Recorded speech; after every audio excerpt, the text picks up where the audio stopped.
Coucou à toutes et tous, elfes, fées, masculin, féminin. Alors, Bonjour mes elfes. on a Grisou qui, vous l'entendez, parce que Grisou c'est le doyen. En fait, il y a 5 doyens à quelques semaines près. Hein, ils sont 5 sur les 8 mâles. Sont dans leur 12e année, ils sont à moins de 6 mois de leur 12 ans la plupart. Ils n'ont jamais réclamé quoi que ce soit, ces mimines.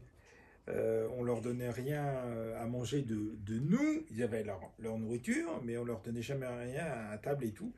Et alors, je sais pas pourquoi, depuis 2-3 mois, ils se mettent à nous demander. Donc, on leur refuse pas parce qu'ils sont âgés, ces mimines, puis ils ont jamais rien demandé. Et ils sont contents. Et vous entendez Grisou qui a, qui a mangé une tranche de martadelle entière. Ils n'ont jamais fait ça, mais on ne leur refuse pas parce que bon, ils vont avoir 12 ans, hein, c'est clair.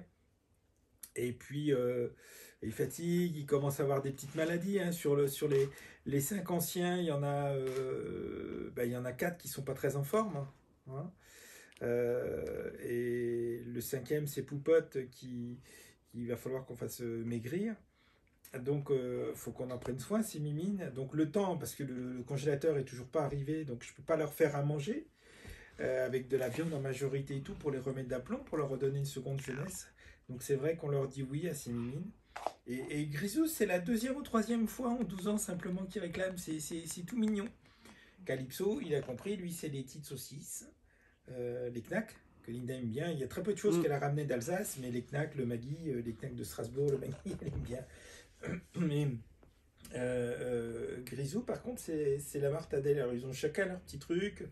Bon, comme on donne aussi aux jeunes, on l'avait un peu fait, mais quand ils étaient jeunes, c'était plutôt des jouets. Vous aviez Doudi, on lui lançait la balle, elle la ramenait, c'était un chien-chat. Hein, ma petite Doudi, qui va avoir 10 ans cette année, ma fifi. Et 10 ans, 11 ans. 11 ans, 11 ans, 11 ans, c'est... Et donc voilà, et puis là, ben, en vieillissant, c'est plus sa nourriture, donc on leur accorde parce que c'est rare. Hein. Calypso, c'est quoi? C'est une fois tous les 15 jours. Grisou, c'est pareil. Donc, vous voyez, si Mimine, on les ménage, il y en a 3 à côté de mon épouse, tu peux les faire voir, non? Les 3 là, anciens. Non. Tu peux les filmer, voilà. Et vous avez Chouchou. Chouchou, en fait, qui a le même âge. Hein. On l'a récupéré adulte, mais il a le même âge. Un des rares qu'on a récupéré adulte. Il y en a 3. Il y a Lulu qui est plus là. Il y a Chouchou actuellement. Et puis Debbie. Et alors Debbie, c'est compliqué parce qu'il est mettre dehors et tout. Par contre, on va devoir le faire castrer parce que vous savez qu'un mâle, il est le dominant dans le coin 2-3 ans et après il est obligé de partir. Donc on va le faire castrer cette année parce que j'arrive pas à savoir exactement quel âge il a. Mais je pense qu'il a ça 2-3 ans. Et ça lui permettra de se stabiliser et de rester ici. Voilà. Donc voilà, c'est toute l'histoire des mimines. Hein. Alors petite Clémentine qui aime c'est quoi? C'est quelques grammes de Beaufort, hein. Ça se voit pas. Mais elle aime bien ces petits Beauforts. Voilà, c'est tout mignon. Il y a qu'elle. Voilà, c'est trop marrant. Voilà, donc c'était les explications parce que Grisou, vous voyez, il miaoutait avec sa voix grave là, qu'il a jamais récupéré parce qu'il a été soigné avec des antibiotiques et tout, il a jamais récupéré sa voix. Enfin bon, ceci étant dit, aujourd'hui je vais vous parler dans cette prière dédiée au vomissement, aux maux d'estomac, etc. Et on va faire appel à Sainte Estelle. Alors, qui est Sainte Estelle? Sainte Estelle est une sainte du temps des Romains, de la fin du temps des Romains, hein, du 3e siècle après Jésus-Christ, française. Alors, elle est étonnamment enfant-fille d'un étrange mélange. Son père est gouverneur romain de la région de La Rochelle, Sainte, etc. Rochefort-sur-Mer, etc. Et sa mère, elle est d'une très ancienne lignée de druides. C'est que les Romains ont persécuté les druides. Hein. Donc c'est assez étonnant. Et elle est plus ou moins athée, ou on lui a parlé des divinités romaines ou celtiques. C'est que les Celtes vont en fait dominer l'Europe pendant à peu près autant de temps que les Romains, à peu près 1000 ans, mais pas du tout dans le style d'un empire. Hein. C'est-à-dire que chaque pays, chaque tribu est indépendante. C'est très particulier, les Celtes. Les femmes sont totalement à égalité avec les hommes. D'ailleurs, la dernière a lutté contre les Romains en Angleterre. Ce sera une cheftaine, hein, une chef celte, une femme, puisque le chef du village est élu par les hommes et les femmes, et peut être un homme ou une femme, de même les chefs de guerre. Quand il y a une guerre, les différents villages s'assemblent et élisent un chef ou une chef. Donc c'est assez particulier. Et dans les derniers combats, il y avait déjà le mur d'Adrien, qui sépare l'Écosse du Royaume-Uni, que les Romains avaient construit. Mais les dernières rébellions celtiques du bas, hein, Pays de Galles, Angleterre, etc., contre les Romains, sont faits sous le commandement d'une femme. Voilà, donc ce qui a rien de choquant chez les Celtes. Ce qui explique que ce soit dans le royaume d'Écosse ou d'Angleterre, ça peut être un roi ou une reine. Hein, voilà, ça c'est la culture celtique. Alors que nous, les Romains, vont passer vraiment beaucoup plus longtemps et la culture celtique va être très très peu présente. Elle reste en Bretagne, un peu en Normandie, un peu dans le sud. Vous avez aussi le Portugal, l'Espagne, hein, qui a une culture, certaines provinces ont une culture celtique très importante. La Pologne, hein, on voit bien qu'ils sont même allés beaucoup plus loin que les Romains. Ils ont vraiment envahi toute l'Europe. Euh, avec beaucoup plus de liberté, et c'est pas sous la forme d'un empire, se sont simplement répandus. Donc il reste pas mal de cultures comme ça qu'on peut trouver à droite et à gauche celtiques. Bien sûr, toutes les îles du Royaume-Uni, l'Irlande, tout ça. Il faut savoir que l'Écosse, hein, ils parlent encore pratiquement majoritairement le celtique. Hein. Leur langue officielle n'est pas l'anglais, mais l'écossais, qui est une langue celtique. Le gaélique en Irlande. En Bretagne, vous aviez 4 langues celtiques, mais une langue celtique littéraire. Ce qui se passe un peu dans le monde arabe. Voilà. Donc voilà. Donc pour vous dire, Saint-Estelle, c'est particulier. Son père est gouverneur romain. Et donc romain depuis un bout de temps, et sa mère est d'une très longue lignée de druides. Voilà, de celle. Elle est née donc au IIIe siècle, on ne sait pas exactement, hein, en 200 et quelques. On ne sait pas exactement quand elle est née, donc à Saintes, vers La Rochelle. Et puis c'est Saint. J'ai été obligé de chercher, vous me donnez 30 secondes. Voilà, c'est le premier évêque de Saintes, hein, qui s'appelle. Elle est enterrée avec lui, mais c'est pas vrai ça, pourtant c'est facile à retenir. Alors, elle est où Sainte-Eutrope. Voilà. Sainte-Eutrope qui est le premier évêque de Saintes, hein, le catholicisme se répand. Vous savez qu'à l'époque, Marie-Madeleine est déjà arrivée au sud de la France et tout, donc la France connaît le christianisme. Et c'est donc Sainte-Eutrope, le premier évêque de Saintes, Rochefort, La Rochelle, qui va lui parler du christianisme. Elle va le voir d'ailleurs pour savoir ce que c'est. Et elle demande à être baptisée. Donc il la baptise. Et puis là, elle veut se consacrer entièrement à Dieu. Donc il accepte, elle devient quelque part religieuse sans être dans un ordre, hein, on est au IIIe siècle. Son père Foudrage, qui veut la marier parce qu'elle refuse tous les prétendants, il fait tuer Sainte-Eutrope. D'un coup de hache, il a la tête fendue en deux. Oula. C'est sympathique, hein. Ouais. Et sa fille qui ne cède toujours pas, qui non seulement ne cède pas, mais enterre elle-même Sainte-Eutrope. Il va la faire assassiner dans les arènes de Saintes. Dans les arènes romaines de Saintes, elle va participer au jeu et elle va mourir. Alors, il y a plusieurs versions. Il y en a qui disent qu'il lui fend le crâne, mais la plupart des versions, parce que j'ai été voir plusieurs versions, notamment la Croix, disent que c'est dans les arènes, en fait. Donc, peut-être qu'elle a eu le crâne fendu dans les arènes. Donc elle meurt, et en fait, les chrétiens l'enterrent avec Sainte-Eutrope. Voilà, donc elle est enterrée avec Sainte-Eutrope. Donc vous imaginez que la vie qu'elle a eue, etc., c'est la sainte idéale pour les vomissements, les maux d'estomac à répétition, les aigreurs, etc., qui peuvent durer longtemps. N'oubliez pas que parfois ça peut être une infection. Il suffit d'un traitement d'antibiotiques, c'est terminé. Le stress, etc. Donc elle est très bien rodée pour tout ce qui est la souffrance. Donc ce soir, l'invocation va être à Saint Estelle. Il faut savoir que, en fait, son nom d'origine, c'est Eustelle, qui vient du grec. D'accord. Qui veut dire bien paré, bien orné. Voilà. C'est Frédéric Mistral au 19e siècle qui l'a remis au goût du jour, alors qui est pourtant du sud-est complètement, et qui fonde un club littéraire et qui va la chercher dans l'ouest. Hein, parce que c'est pas tout à fait dans les Landes, c'est quand même un peu au-dessus des Landes. Et qui la baptise Estelle, alors du nom latin Estelle, qui veut dire étoile. Donc ça n'a pas le même sens. Hein. L'origine de son nom veut dire bien paré, bien orné, etc. Donc toutes les Stellas, les Estelles, etc.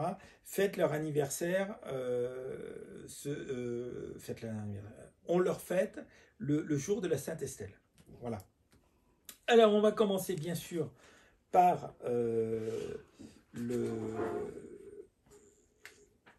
petit exorcisme de Saint Antoine de Padoue, hein, on dit toujours. Vous savez que je suis fan de Saint Antoine de Padoue. J'y suis allé, j'ai pas pu voir la basilique parce que j'étais en Bermuda, j'étais un peu vexé. Mais bon, j'ai pas pu aller non plus sur la tombe ou là où il y a Saint Antoine de Padoue. D'ailleurs, je sais même pas où il est. Il doit être à Padova, à Padoue. Voilà. Je vous rappelle que ce petit exorcisme est transmis par saint Antoine de Padoue de son vivant. Hein, exactement comme Léon XIII de son vivant. Oui, d'accord. Transmet le petit exorcisme de Saint Michel. Au nom du Père, du Fils et du Saint-Esprit. Amen. Amen. Voici la croix du Seigneur. Fuyez, puissance ennemie. Le lion de la tribu de Juda, rejetant de David, a vaincu.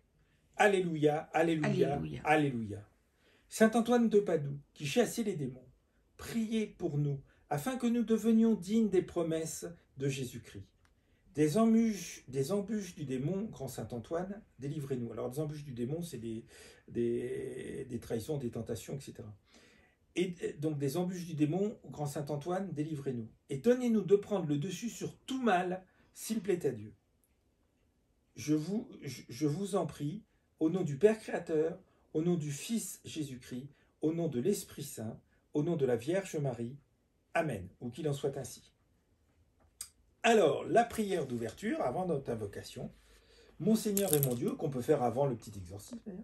Mon Seigneur et mon Dieu, si cela est conforme à ta volonté et à ta justice, si cela est bénéfique à ta créature et à son évolution, si cela ne porte dommage à qui tu ne voudrais pas, alors reçois, si cela ne porte pas dommage à qui tu ne voudrais pas, alors reçois ma prière et assiste-moi par le Christ notre Seigneur, notre Sauveur.